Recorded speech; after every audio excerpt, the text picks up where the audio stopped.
皆様こんにちは。ブランドジャパンの生保です。本日は伝統工芸の唐紙に携わっております伝統工芸士の小泉幸雄さんの方にお伺いさせていただきました。本日小泉さんよろしくお願いします。こちらこそよろしくお願いいたします。簡単に小泉さん自己紹介の方お願いしてもよろしいでしょうか。はい、私は小泉幸雄って言いまして唐紙作りをしております。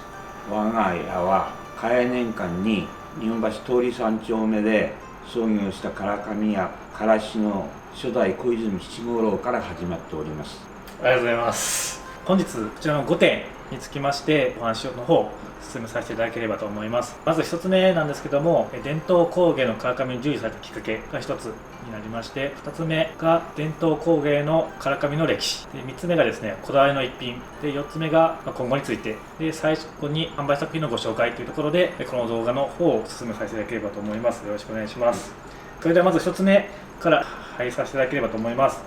伝統工芸の唐紙に従事されたきっかけなんですけども、小泉さんいかがですか。はい、これはちょうど20歳の頃一番かわいそうな年代でして、はい、学園闘争で学校が封鎖されちゃいまして、昔の伝教等世代ってやつですから、なるほど。でうちで仕事するしか方法なくなっちゃったんです、はい、何もやることなくなっちゃったもんです、はい、でそのまま学校は行けないし、ずるずるとこの道へはまり込んじゃってそれとあと、はい、私の兄弟は妹一人ですから、親父の後をやるのは私がやらざるを得なかったもんですから、この仕事に従事しちゃったのが入ったっていうことですね。嘉永年間っていうところでいきますと、嘉永年間っていうのはちょうどペリーが黒船を引き連れて、品川の沖までやってきた頃です。そこから小泉家が続いてきたっていうところです。そう、この商売続けてきたようですね。続いてきました、間違いなく。で幸雄さんのお父さんのも伝統工芸を携わってっていう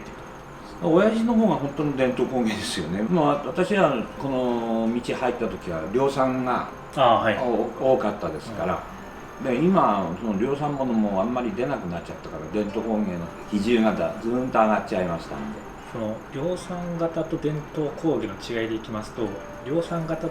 ていうとどういったものが量産型になりますか。量産型ってのは今流の作り方って言いますか、油性のインクとエアブラシとかそういった今流のものですね、確かに量産ですよ。10倍以上できますから1日に。それに対して伝統工芸品っていうのは水性の色で技法そのままやってることは、江戸時代の錦絵なんかに出てくる唐紙師の仕事ぶりをやってるのと全く変わらないことをやっております。方法として多分平安の末期頃、日本で唐紙が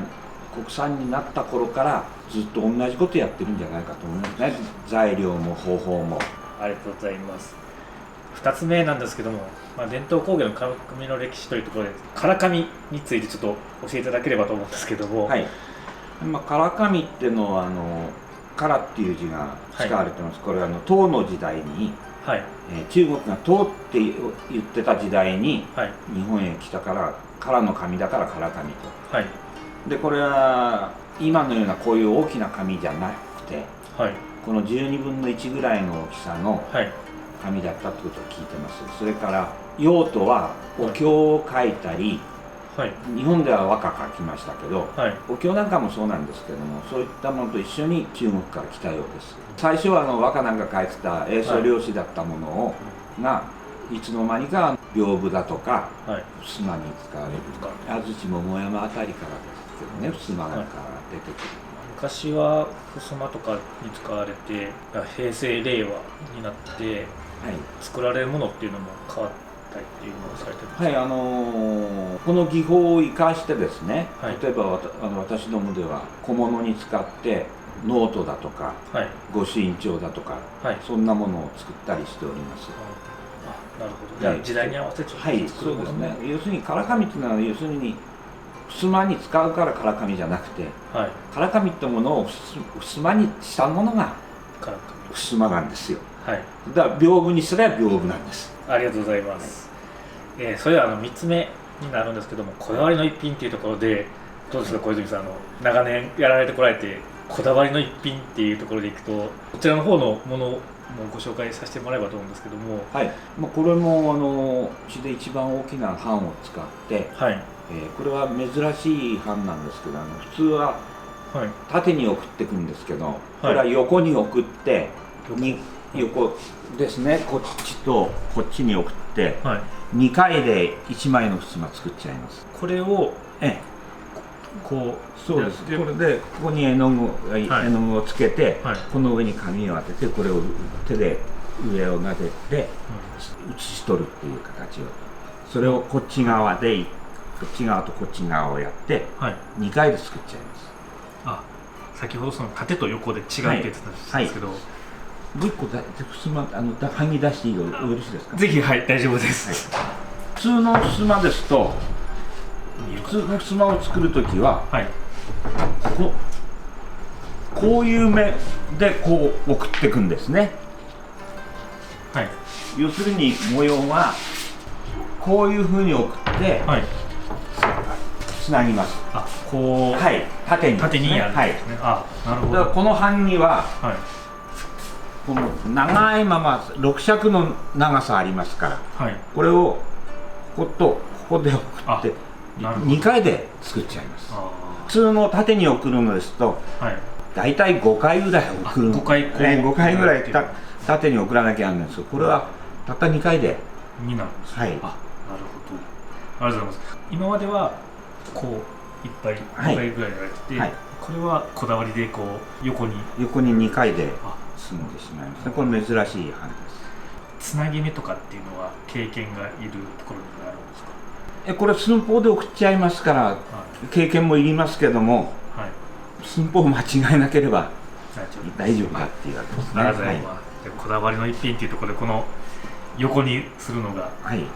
これは珍しい版です。ありがとうございます。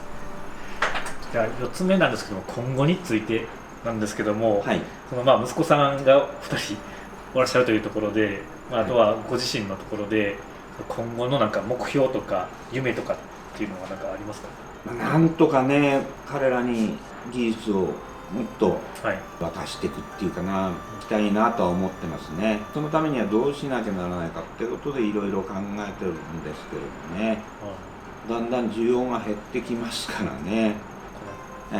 唐紙の需要がやってきてますから、技術を残すためにはどうすればいいかってことで、今うちは小さいものに甲冑師が鎧を作る人たちですね、あの人たちは五月人形を作るっていうことに変換して、その甲冑の技術を、それと同じように小さいものでもそういうものを技術ってものを使って、その技術を絶やさないようにしなきゃいけないと。それなりに一生懸命やっております。そういうものも作ったり、その中で例えばうちで伝統的にやっている箔押しなんてものを小さいものに応用して、それで箔押しっていう技術を絶やさないようにと思っていろいろなものを作っております。その今までのものからさらに新しくいろいろと作られて技術を残していくっていうところ行こうと思って一生懸命やっております。ありがとうございます。じゃあ最後に販売作品のご紹介っていうところでですね、我々の方もですね、その唐紙の方を販売させていただければと思ってます。買われたいお客様がいれば、直接 DM を送っていただければと思いますので、ぜひよろしくお願いします。なんか最後に一言ありますか？これだけ歴史がある仕事技術なんで、ずっと平安時代から続いてきたものなんで、私の代でならないでほしいなと思ってます。彼らも一生懸命やってるから、なんとか習得してこれからも続けていってくれるだろうとは思いますけど。ありがとうございます。ぜひ皆様このチャンネルに興味ありましたら、登録の方よろしくお願いします。また、何か分からないことありましたらコメント欄に入れていただければと思いますので、ぜひ今後ともよろしくお願いします。本日はありがとうございました。